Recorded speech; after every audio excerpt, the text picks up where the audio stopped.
Dice Pablo en el capítulo 1, versículo 2: siempre damos gracias a Dios por todos vosotros, haciendo mención de vosotros en nuestras oraciones, teniendo presente sin cesar delante de nuestro Dios y Padre vuestra obra de fe, vuestro trabajo de amor y la firmeza de vuestra esperanza en nuestro Señor Jesucristo. Ahora, Pablo no ha terminado esta oración.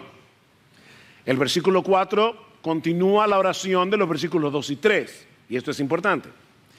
Sabiendo, hermanos amados de Dios, su elección de vosotros, pues nuestro evangelio no vino a vosotros solamente en palabras, sino también en poder y en el Espíritu Santo y con plena convicción, como sabéis qué clase de personas demostramos ser entre vosotros por amor a vosotros. Hace unas semanas atrás iniciamos una serie expositiva, es decir, exponiendo versículo a versículo esta primera carta de Pablo a los tesalonicenses, y veíamos la manera tan providencial como el Señor fue guiando las cosas, incluso obstaculizando a Pablo durante su segundo viaje misionero para obligarlo, diciéndolo de alguna forma, o guiándolo a llevar el evangelio a la ciudad de Tesalónica. Y vimos cómo en una forma tan sorprendente muchos hombres y mujeres de Tesalónica, incluyendo muchos nobles, dice Lucas, vinieron al Señor. Y luego vemos cómo Dios obró en la vida espiritual de estos nuevos creyentes. Así que Pablo comienza su carta dando gracias a Dios en los versículos 2 y 3 que ya estudiamos, porque esta era una iglesia, dice Pablo, que evidenciaba su fe a través de sus obras, que trabajaba arduamente motivada por el amor y que mantenía la firmeza de su esperanza en nuestro Señor Jesucristo, y todo eso en medio de mucha oposición. Cuando llegamos a los versículos 4 y 5, que son los que vamos a considerar en esta mañana, vemos que Pablo continúa en ese mismo espíritu de gratitud, pero motivado esta vez por algo más profundo, por algo más fundamental. Él daba gracias a Dios porque estos hermanos eran amados y elegidos de Dios. ¿Qué motivo, verdad, de gratitud? Yo doy gracias a Dios porque ustedes son amados y elegidos. Todo lo demás por lo que yo puedo dar gracias por ustedes se desprende de este hecho tan fantástico. Si ustedes han venido a Cristo en arrepentimiento y fe, si ustedes manifiestan esos rasgos de madurez espiritual, fe, esperanza, amor, es porque Dios los amó y porque Dios los eligió. Ahora, siempre que se habla del tema de la elección, de inmediato se levantan diversas reacciones en los oyentes y no siempre son buenas reacciones. De hecho, algunos opinan que esta es una doctrina muy profunda, tan profunda que solo debe ser tratada con creyentes que tienen mucho tiempo en la fe. Pero mis hermanos, eso no es precisamente lo que vemos aquí, porque esta era una iglesia compuesta mayormente por personas recién convertidas cuando recibieron esta carta. De hecho, muchos eruditos entienden que primera a los tesalonicenses es la primera carta que Pablo escribió. Y sin embargo, él introduce el tema de la elección aquí, y no olviden que está escribiendo bajo la inspiración del Espíritu Santo.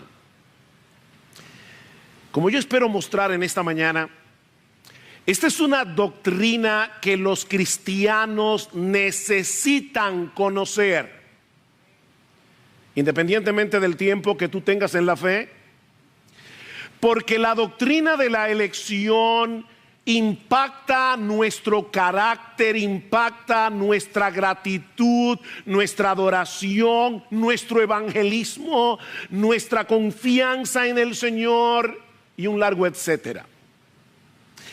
Y hay al menos dos cosas que aprendemos de nuestro texto acerca de esta doctrina. La primera es la base de la elección. La base de la elección. Vean una vez más el versículo 4. Sabiendo, hermanos amados de Dios, su elección de vosotros. La base de esta elección no se encuentra en ningún mérito de parte nuestra, no se encuentra en el hecho de que Dios sabía de antemano que nosotros íbamos a creer cuando se nos predicara el evangelio. No, Dios nos eligió porque Él nos ama. Él nos eligió porque nos ama. Porque soberanamente Él decidió amarnos. Aunque ninguno de nosotros era amable, aunque ninguno de nosotros era digno de ese amor, no hay ningún mérito personal en el hecho de que Dios nos ame. Él nos amó porque quiso amarnos. Y porque nos amó, nos eligió. Es lo mismo que Moisés le dice a Israel en Deuteronomio capítulo 7. Dice, el Señor no puso su amor en vosotros, ni os escogió por ser vosotros más numerosos que otro pueblo, pues erais el más pequeño, como dice la Reina Valera del 60, erais el más insignificante de todos los pueblos, mas porque el Señor os amó y guardó el juramento que hizo a vuestros padres, el Señor os sacó con mano fuerte y os redimió de casa de servidumbre, de mano de Faraón, rey de Egipto. La razón por la que Dios amó a su pueblo no era porque ellos merecieran su amor, es porque Él decidió amarlos. Y porque los amó, los escogió y los redimió. En el texto que leímos en Efesios, que casi no leímos, pero leímos, en Efesios 1, ¿qué dice el apóstol Pablo? Bendito sea el Dios y Padre de nuestro Señor Jesucristo, que nos bendijo con toda bendición espiritual en los lugares celestiales en Cristo. ¿Por qué? Porque Él nos escogió habiéndonos predestinado en amor. Elección, amor. Es la misma conexión que encontramos más adelante en 2 Tesalonicenses capítulo 2 versículo 13. Pero nosotros debemos dar siempre gracias a Dios respecto a vosotros, hermanos amados por el Señor, de que Dios os haya escogido desde el principio para salvación. ¿Cuándo nos escogió? Desde el principio. Dios nos escogió para salvación en la eternidad. Tú no habías hecho nada, ni bueno ni malo. De hecho, ibas a hacer lo malo. Y Dios decidió escogerte. Es lo mismo que dice Pablo en 2 Timoteo 1:9. Dios nos salvó y nos llamó con llamamiento santo, no conforme a nuestras obras, ¿ven? Sino según el propósito suyo y la gracia que nos fue dada en Cristo desde antes de los tiempos de los siglos. ¿Tú oíste eso? Porque mira, de verdad, yo no quiero un desorden aquí, pero eso debería casi hacernos saltar de la silla. Si tú eres creyente, es porque Dios decidió amarte y hacerte beneficiario de su gracia. Déjame ponértelo más fácil. Él te amó porque te amó. Él te amó porque te amó. Y por causa de ese amor especial que Él tiene por los suyos, los eligió. Pero pastor, la Biblia no dice que Dios es amor y que Él ama a todo el mundo. Sí y no. Digo, de que Dios es amor, sí. ¿Ama a Él a todo el mundo? Sí y no. Depende de cómo estés usando la palabra amor. La Biblia dice que Dios es amor y que ese amor se extiende hacia todas sus criaturas de un modo u otro. De hecho, nosotros los creyentes debemos imitar a Dios en el hecho de que Él ama aún a sus enemigos. Eso es lo que dice Jesús en Mateo capítulo 5. Amad a vuestros enemigos, bendecid a los que os maldicen, haced bien a los que os aborrecen, orad por los que os ultrajan y os persiguen. ¿Para qué? Para que seáis hijos de vuestro Padre que está en los cielos, que hace salir su sol sobre malos y buenos, que hace llover sobre justos e injustos. Hay una benevolencia general de Dios que alcanza a todos. Una clase de amor que abarca a todo el mundo. Pero la Biblia también nos revela que hay una clase de amor en Dios que está reservado exclusivamente para los suyos.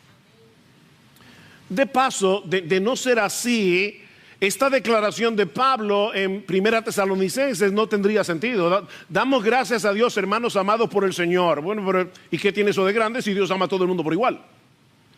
Pero es obvio que cuando Pablo les dice, ustedes son amados y elegidos por el Señor, Pablo está asumiendo que ese es un privilegio especial que no todo el mundo tiene. Ustedes son los amados y elegidos por el Señor. Imagínate que yo estoy hablando con alguien y en medio de la conversación me pregunta, ¿qué te gusta más, la playa, la montaña? Y yo le digo, yo amo las montañas. Y sigue la conversación y más adelante yo le digo que amo a mi perro, que por cierto no tengo perro, pero si lo tuviera. Yo amo a mi perro y de repente el tema se mete en el matrimonio y yo le digo que amo a mi esposa. Bueno, yo espero que esa persona entienda que yo no amo a mi esposa como amo la montaña y mucho menos como amo a mi perro. Ahora, las 3 veces yo usé la misma palabra.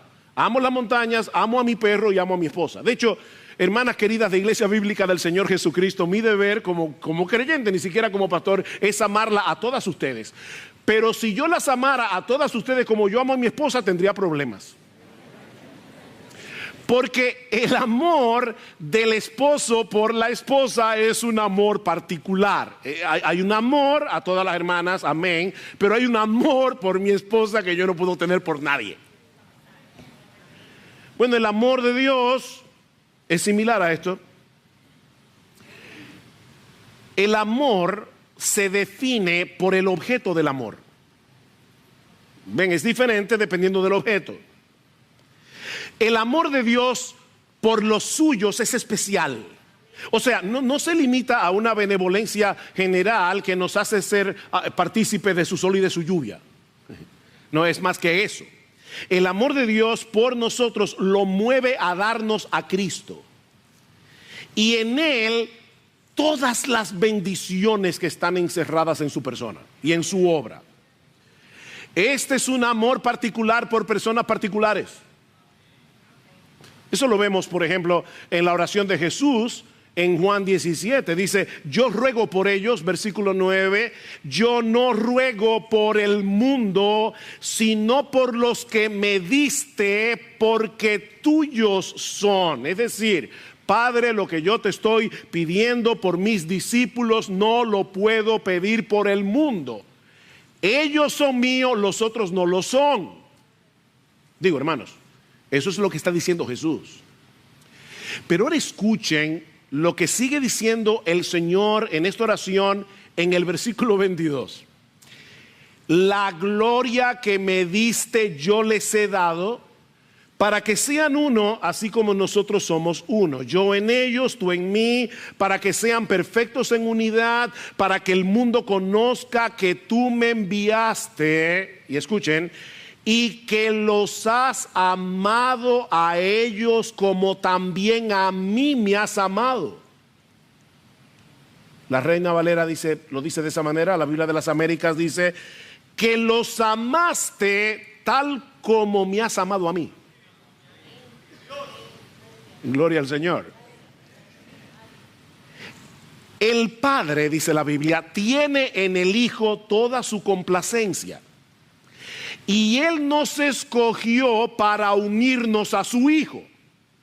Por lo tanto, ahora que estamos en Cristo, Él nos ama con la misma clase de amor que tiene reservado para Él.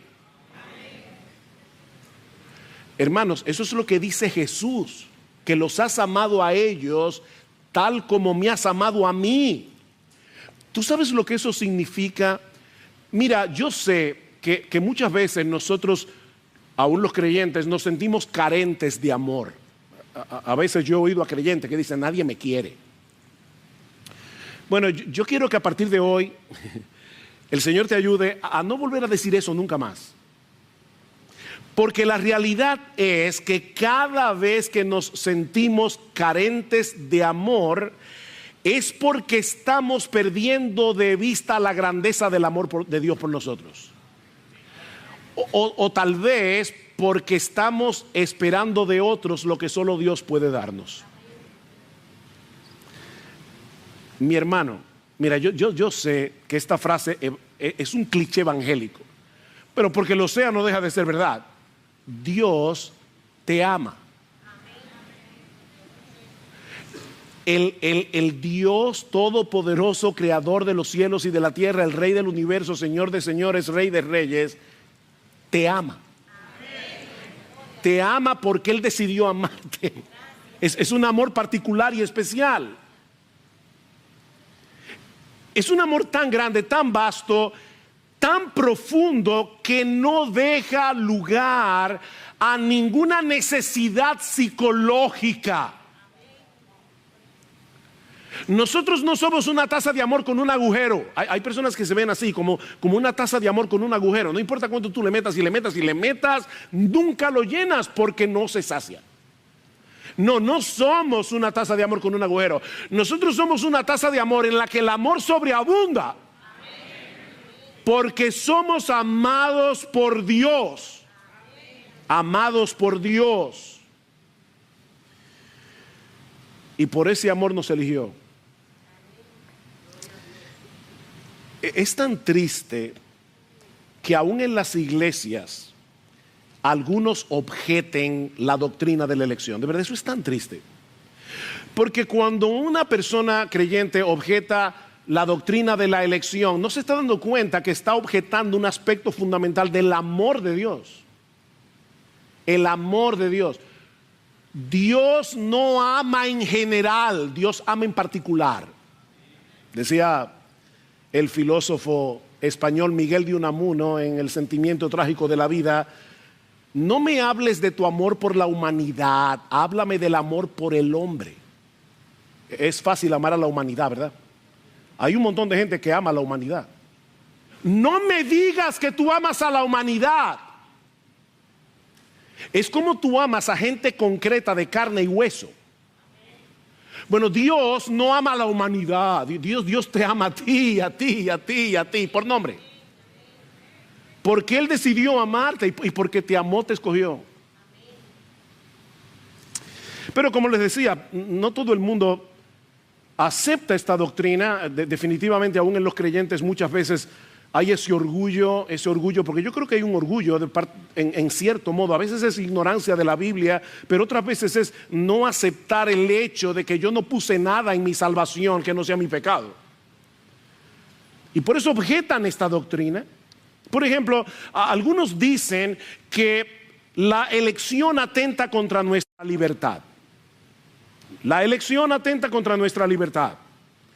Si es Dios el que elige, entonces nosotros somos títeres en sus manos, no somos libres. Pero esta objeción parte de un concepto equivocado de lo que es la libertad. Yo actúo como un hombre libre cuando mis acciones son determinadas por mi propia decisión. Cuando fui yo que lo decidí, cuando yo no fui forzado a hacer lo que hice, ni a decidir lo que decidí, entonces actué como un hombre libre. Cuando yo me convertí, cuando tú te convertiste, lo hicimos porque quisimos. Nadie te forzó a convertirte, ni Dios. Fue una decisión libre y voluntaria. El día que mis hermanos y yo nos bautizamos, hace 45 añitos, verano del 77, en la pila bautismal cantamos un corito que seguramente muchos de ustedes han escuchado. Es muy conocido. He decidido seguir a Cristo, he decidido seguir a Cristo, no vuelvo atrás, no vuelvo atrás.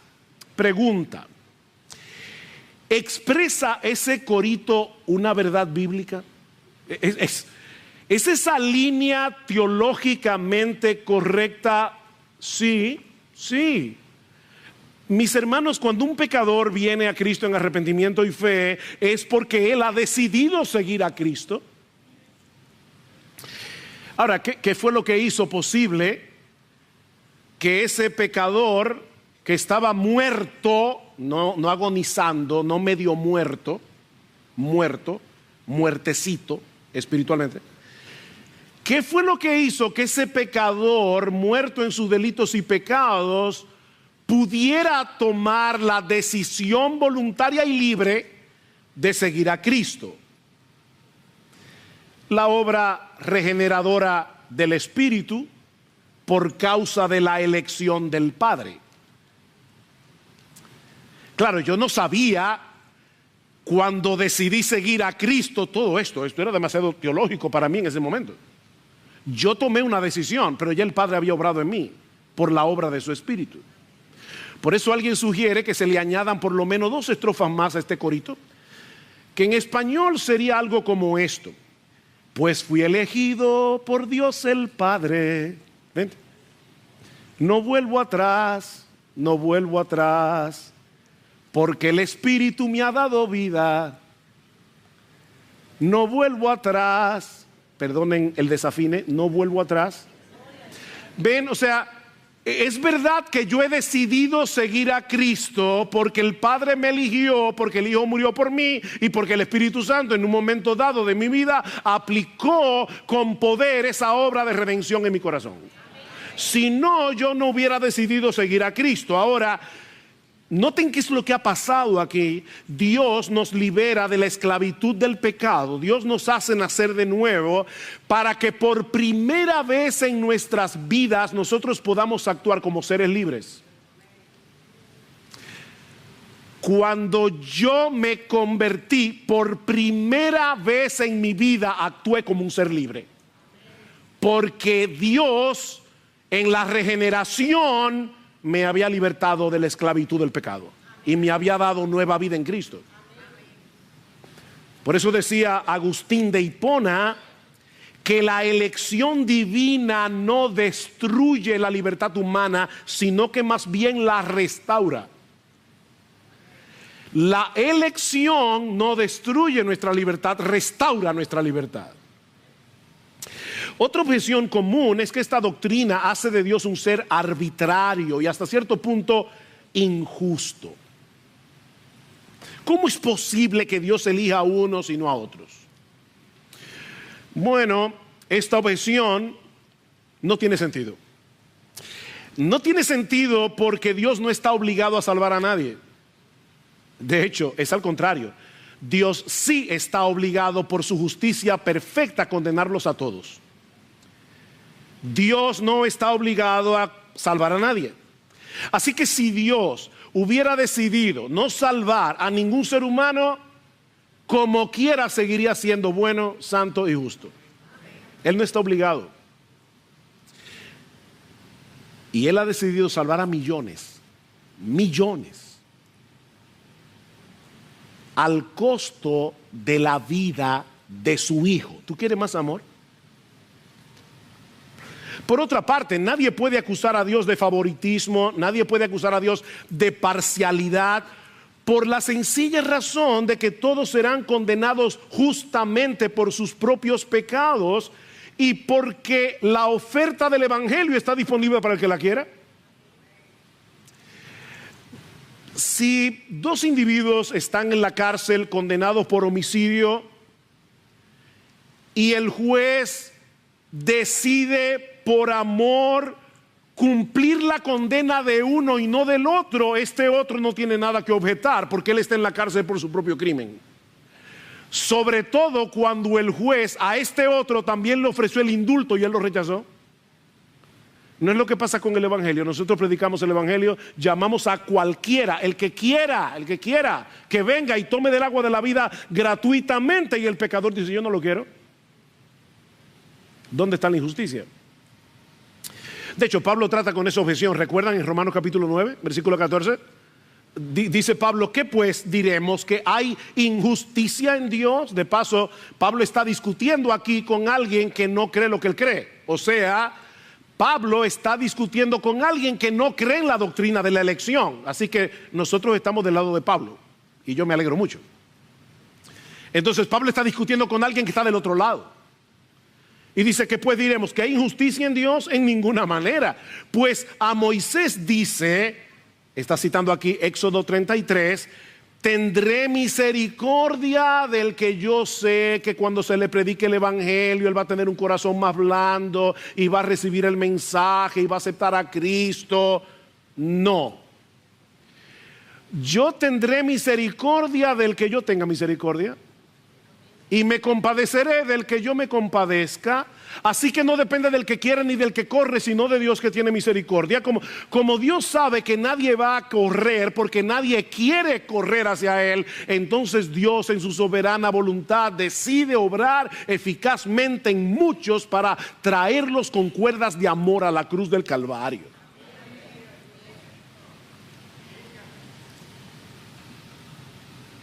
Otros alegan que esta doctrina apaga el fuego evangelístico del creyente. Porque nos lleva a pensar que los elegidos se van a salvar como quiera, sea que les prediquemos o no.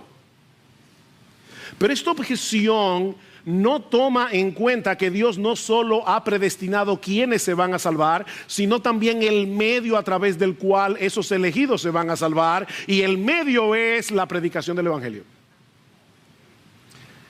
¿Qué dice Pablo en 1 Corintios capítulo 1 versículo 21? Dios ha decretado salvar a los creyentes. ¿Por qué? Por la locura de la predicación.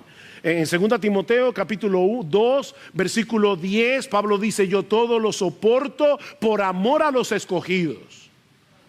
Todo lo soporto por amor a los escogidos. Pero Pablo, si son escogidos, no te afanes tanto. No. Es que nadie se va a salvar si no es a través de la predicación del evangelio. Así que yo todo lo soporto por amor a los escogidos, para que ellos también obtengan la salvación que es en Cristo Jesús con gloria eterna. Todo lo soporto. De hecho, es lo que vemos en este pasaje. Dice, hermanos amados de Dios, damos gracias por su elección, pues nuestro evangelio no vino a vosotros. ¿Ven? O sea, ustedes fueron elegidos y la forma como Dios los salvó fue por medio de la predicación del evangelio. Pablo no se quedó en Antioquía diciendo, salva a los tesalonicenses. No, él fue y les predicó el evangelio. ¿Por qué? Porque nadie se va a salvar si no le predican el evangelio. Como dice John Stott, la doctrina de la elección, lejos de hacer innecesaria la evangelización, la hace indispensable, porque es solo a través de la predicación y recepción del evangelio que el propósito secreto de Dios llega a ser revelado y conocido.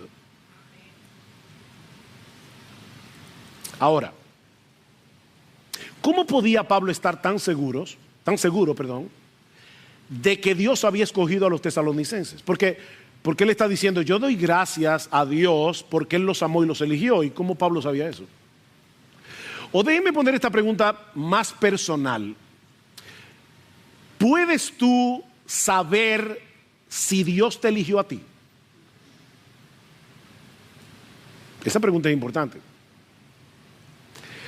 ¿Puedes tú saber si Dios te eligió? Bueno, eso nos lleva a nuestro segundo encabezado. Ya vimos la base de la elección, el amor de Dios. Veamos ahora las evidencias de la elección. Las evidencias de la elección. Versículo 5. Pues nuestro evangelio, o sea, yo sé que ustedes son amados y elegidos, porque nuestro evangelio no vino a vosotros solamente en palabras, sino también en poder y en el Espíritu Santo y con plena convicción. Como sabéis qué clase de personas demostramos ser entre vosotros por amor a vosotros.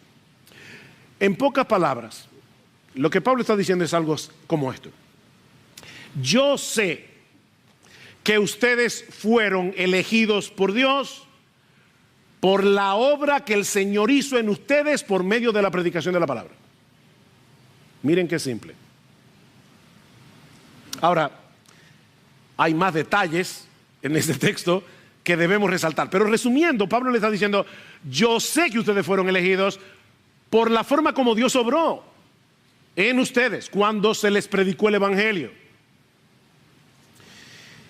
Pero Pablo dice más cosas aquí. Yo quisiera ahora desgranar un poco el texto.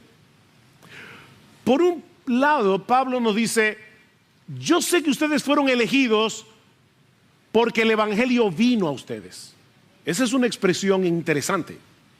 La Reina Valera dice llegó, pero el texto griego dice el evangelio vino a vosotros. ¿Ustedes recuerdan en el Antiguo Testamento cómo se decía constantemente la palabra de Dios vino sobre Jeremías? La palabra de Dios vino sobre Ezequiel. La palabra de Dios vino, la palabra de Dios viene. Y una de las ideas que está detrás de esta expresión es que Dios se acerca y se hace presente por medio de su palabra. Es Dios el que viene y viene por medio de su palabra. Ahora, eso no quiere decir que el evangelio cayó del cielo como en un paracaídas. No. El evangelio vino a los tesalonicenses por medio de Pablo, de Silas, de Timoteo. Ellos tuvieron que ir en el equipo misionero para predicar el evangelio. Mis hermanos, cuando nosotros compartimos el evangelio con alguien, ¿saben lo que está pasando ahí? Que Dios mismo se está acercando a esa persona a través de nuestra predicación. Qué increíble. Alguien me dijo en estos días, no diga tanto la palabra increíble. Qué sorprendente. Un ser humano como tú y como yo está compartiendo el evangelio con una persona y es Dios el que está viniendo a esa persona por medio de su palabra. Pero Pablo les dice que ese evangelio que vino a ellos no llegó en palabras solamente. Eso quiere decir que sí llegó en palabras, pero no en palabras solamente. ¿Y por qué yo insisto en esto? Bueno, porque ahora se ha puesto de moda, y esto no es nuevo, pero sobre todo en estos momentos se ha puesto de moda una predicación sin palabras. Muéstrales el amor de Dios a través de tus obras y las personas se van a salvar. Y un dicho que se cita muy frecuentemente es una frase que se le atribuye a San Francisco de Asís. Él decía, predique el evangelio en todo momento y cuando sea necesario utiliza palabras. Eso suena muy piadoso, pero no es bíblico. Mis hermanos, eso no es bíblico. Si bien es cierto que nuestro ejemplo corrobora el mensaje del evangelio que predicamos, es imposible predicar el evangelio sin palabras. Es imposible predicar el evangelio sin palabras. El evangelio es el anuncio de un hecho histórico, de algo que sucedió hace 2000 años, cuando el Hijo de Dios encarnado, Jesucristo, el Dios hombre, dio su vida en nuestro lugar para poder perdonar nuestros pecados. Y sobre la base de esa obra de redención, ahora Dios ofrece a todos perdón y vida eterna por medio de la fe. Ese mensaje solo se puede transmitir por medio de palabras. ¿Qué dice Pablo en Romanos capítulo 10, versículo 14? ¿Cómo creerán en aquel de quien no han oído? ¿Y cómo creerán sin haber quien les predique? ¿Y cómo creerán si no envían a esos que predican? Porque la fe viene por el oír, y el oír por la palabra de Dios. La fe no viene simplemente porque alguien diga, wow, qué amoroso es fulano. No, eso no contiene el mensaje del evangelio. Pero Pablo sabía que ellos habían sido elegidos porque el evangelio vino a ellos no solamente en palabras, sino también en poder. no solo en palabras, sino también en poder. Mientras los misioneros predicaban el evangelio, el Espíritu Santo les abría el entendimiento para que los tesalonicenses vieran la negrura de su pecado, para que los tesalonicenses vieran la hermosura de nuestro Salvador que nos sustituyó en una cruz, para que los tesalonicenses vinieran a Cristo en arrepentimiento y fe. Yo predico con palabras, pero mis palabras no pueden convertir a nadie. Solo el Espíritu Santo puede hacer eso. Solo el Espíritu Santo. Versículo 6. Y vosotros vinisteis a ser imitadores de nosotros y del Señor, habiendo recibido la palabra en medio de mucha tribulación, con gozo del Espíritu Santo. Yo no puedo evitar, cada vez que leo algo como esto, no puedo evitar recordar mi propia conversión. O sea, de verdad, yo vuelvo atrás hace 45 años, siendo un agnóstico, no creyendo ni en el agua fría, y de repente alguien me predica el evangelio, yo comienzo a leer la Biblia y de inmediato estoy convencido de que este libro es la palabra de Dios. ¿Cómo sucede eso? Es una obra del Espíritu Santo. Mi hermano, si tú estás aquí en Cristo, es porque el Espíritu Santo te abrió el entendimiento. No hay otra forma. Y no solo eso. Mira, déjame decirte algo. Esto no depende de la oratoria de un individuo. Esto no depende de que sea muy lógico. Esto no depende de lo poderosa que puedan ser sus argumentaciones. Eso depende del Espíritu Santo. Claro que yo tengo que predicar el evangelio, claro que yo debo ser lógico en mi predicación del evangelio, claro que yo debo razonar el evangelio. Lo vemos en el libro de los Hechos. Dice que Pablo persuadía a judíos y a griegos. Pablo persuadía, tenía un argumento racional. Pero no es eso lo que va a salvar a nadie. Eso es un instrumento que usa Dios. Pero hay algo más. Pablo dice en el texto que él sabía que ellos habían sido elegidos, porque el evangelio no vino en palabras solamente, sino también en poder, en el Espíritu Santo y con plena convicción. Con plena convicción.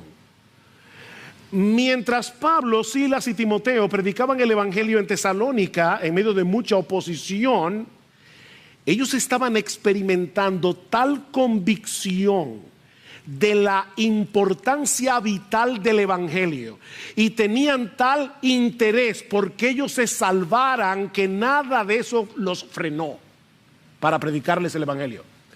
Esa plena convicción no era en los tesalonicenses, es una plena convicción en Pablo y en Silas y en Timoteo. O sea, Pablo está diciendo, Dios hizo una obra en nosotros, dándonos una convicción tan grande de lo maravilloso que es el evangelio, de la importancia del evangelio, de la hermosura de Jesús, que aún en medio de la oposición nada pudo frenarnos, porque nosotros queríamos que ustedes fueran salvos. Eso solo lo da el Espíritu Santo. ¿Alguna vez tú has pensado que cuando alguien quiso predicarte el evangelio y mientras tú lo escuchabas te dabas cuenta que esa persona de verdad creía lo que creía? O sea, que no te estaba hablando de la boca para afuera, sino que tú dices, bueno, yo no creo lo que él cree, pero él sí lo cree. Era porque Dios estaba obrando en esa persona por amor a ti. Fíjense lo que dice Pablo otra vez. Dice, con plena convicción, como sabéis qué clase de personas demostramos ser entre vosotros, por amor a vosotros. Por amor a vosotros. Miren, nosotros somos tan egoístas que de verdad no tenemos la disposición de sufrir tribulaciones, oposición y problemas para llevarle el evangelio a otro. Ese amor es un fruto del Espíritu Santo. ¿No es así? Gálatas 5:22. Entonces es Dios que pone ese interés, es Dios que pone ese amor para que un misionero salga de su zona de comodidad para llevar el evangelio. Y de paso, chicos, esto se aplica a ti también si tú naciste en un hogar cristiano. Para que nadie piense, bueno, eso es aquellos que vivieron, ¿verdad?, fuera de la iglesia, pero yo nací aquí. Y por lo tanto yo estoy oyendo el evangelio desde que nací. Bueno, fue Dios el que te hizo nacer en un hogar cristiano para que te expusieras al evangelio desde niño. Así que también se aplica a ti. También se aplica a ti. En resumen, mis hermanos, Pablo sabía que ellos habían sido elegidos por la manera como recibieron la palabra. ¿Qué dice en el capítulo 2, versículo 13? Por esto también nosotros sin cesar damos gracias a Dios de que cuando recibisteis la palabra de Dios que oísteis de nosotros, la aceptasteis no como la palabra de hombres, sino como lo que realmente es la palabra de Dios, la cual también hace su obra en vosotros los que creéis. ¿Tú crees que este libro es la palabra de Dios?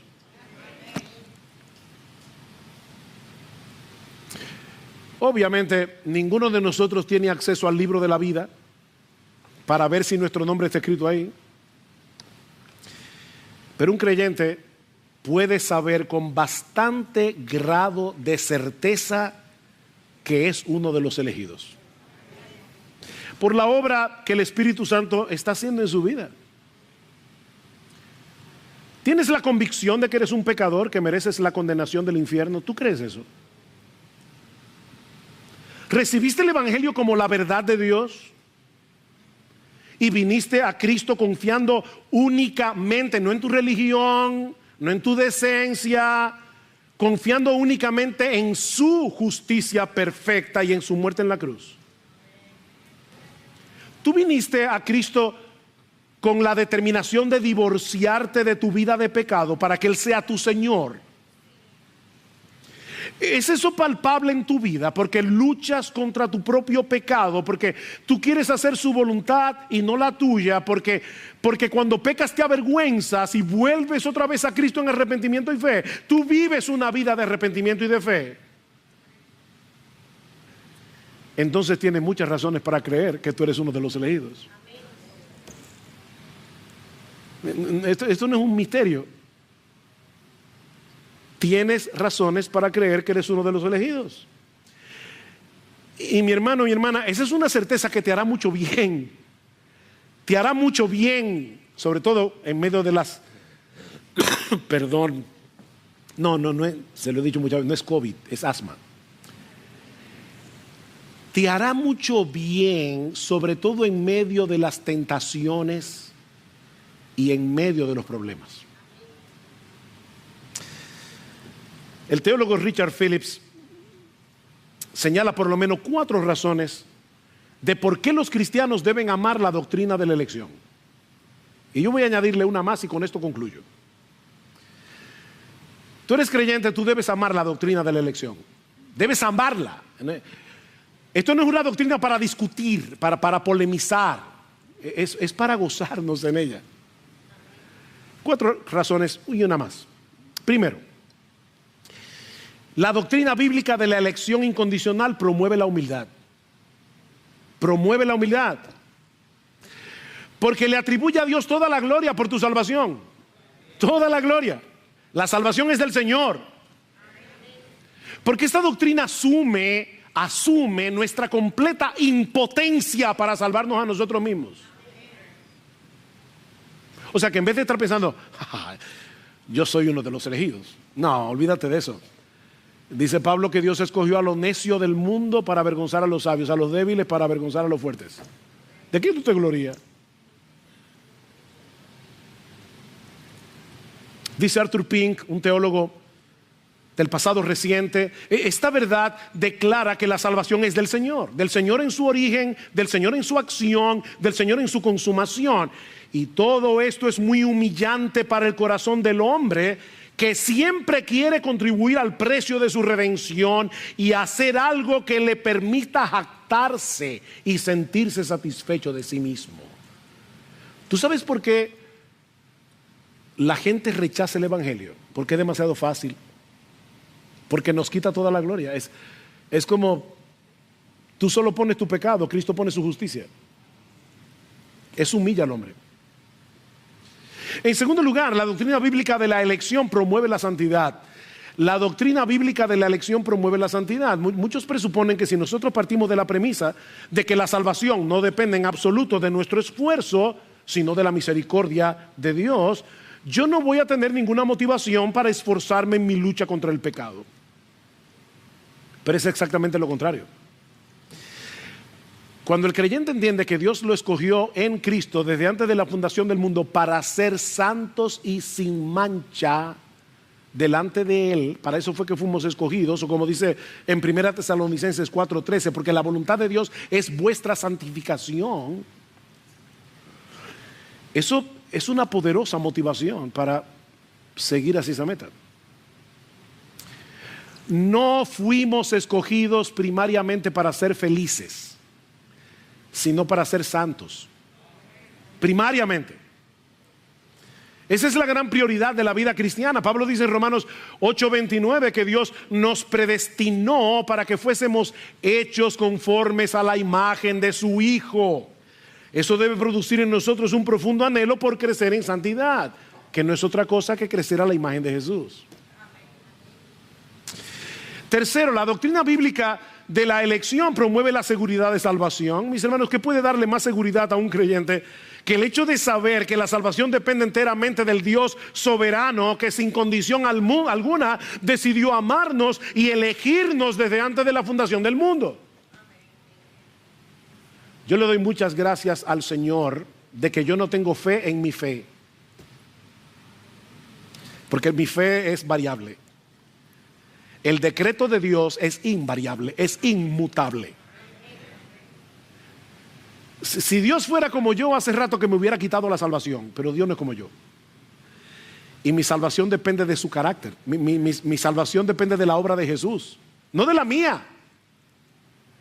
Depende de la obra de Jesús. En cuarto lugar, la doctrina bíblica de la elección promueve la gratitud y la adoración.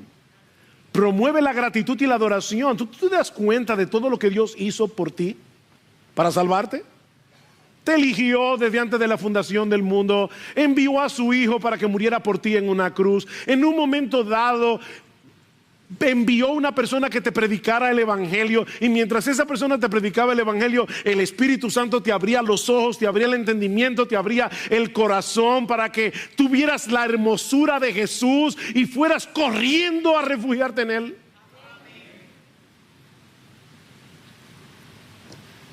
Cristo en Mateo 11 le da gracias al Padre por la doctrina de la elección. ¿Se acuerdan? Te alabo, Padre, porque escondiste estas cosas de los sabios, se las revelaste a los niños, y Padre, porque así te agradó. Nadie conoce al Padre sino el Hijo, y nadie conoce al Hijo sino el Padre, a quien el Hijo se lo quiera revelar. ¿Y qué dice Cristo? Yo te alabo, Padre, por eso.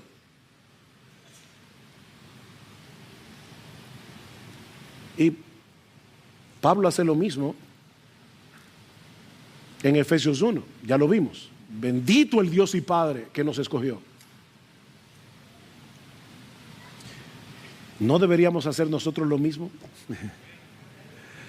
Finalmente, la doctrina bíblica de la elección, y esto es lo más importante que yo voy a decir esta mañana, promueve únicamente la gloria de Dios y no la del hombre. Todo el problema con esta doctrina es que humilla al hombre y exalta a Dios, precisamente porque no depende del que quiere ni del que corre, porque nadie quiere y nadie corre, sino de Dios que tiene misericordia. Toda la gloria en la salvación de los pecadores le pertenece únicamente a Él. De Dios es la gloria. Es por eso que Pablo, cuando contempla la maravilla del evangelio en los primeros 11 capítulos de la carta a los romanos, y sobre todo lo último que dice en el capítulo 11, ¿qué hace Pablo? Pablo no era un teólogo frío. Pablo irrumpe en alabanza a Dios y termina este capítulo diciendo: oh profundidad de las riquezas, de la sabiduría y de la ciencia de Dios, cuán insondables son sus juicios e inescrutables sus caminos, porque ¿quién entendió la mente del Señor? ¿O quién fue su consejero? ¿O quién le dio a él primero para que le fuese recompensado? Dios te debe algo a ti, no te debe nada. porque de Él y por Él y para Él son todas las cosas. A Él sea la gloria por los siglos de los siglos. Amén. A Él sea la gloria. Y mi amigo, y con esto termino, si tú estás aquí en esta mañana y tú no eres creyente todavía, no te refugies en esta doctrina para dejar de venir a Cristo. Por favor, no pienses, bueno, como yo no sé si soy uno de los elegidos, no te refugies en esta bendita doctrina para dejar de venir a Cristo en arrepentimiento y fe, porque su perdón está disponible para todo aquel que cree. Todo aquel que cree. Tú no necesitas saber que eres un elegido para venir a Cristo. No lo necesitas. Olvídate de eso. Tú solo necesitas saber que tú eres pecador, que si te mueres en tu pecado vas a enfrentarte con la justicia de Dios, pero que Dios en su amor y en su bondad pagó la deuda de los pecadores cuando su Hijo, el Dios encarnado, murió en la cruz por nuestros pecados, y que ahora Él te ofrece a todos abiertamente perdón y salvación únicamente por medio de la fe. Eso es todo lo que tú necesitas. No necesitas nada más. Mi amigo, ampárate por la fe en el glorioso intercambio de la cruz, donde Cristo asumió nuestras culpas, por eso murió siendo inocente, para poder poner en nuestra cuenta su justicia perfecta, únicamente por medio de la fe. Al que no conoció pecado, Cristo por nosotros, a Él Dios lo hizo pecado, para que nosotros fuésemos hechos justicia de Dios en Él. El justo murió por los injustos para llevarnos a Dios. Qué glorioso intercambio. Y esa salvación, mi amigo, de verdad, de corazón, está disponible para ti hoy, si vienes y crees.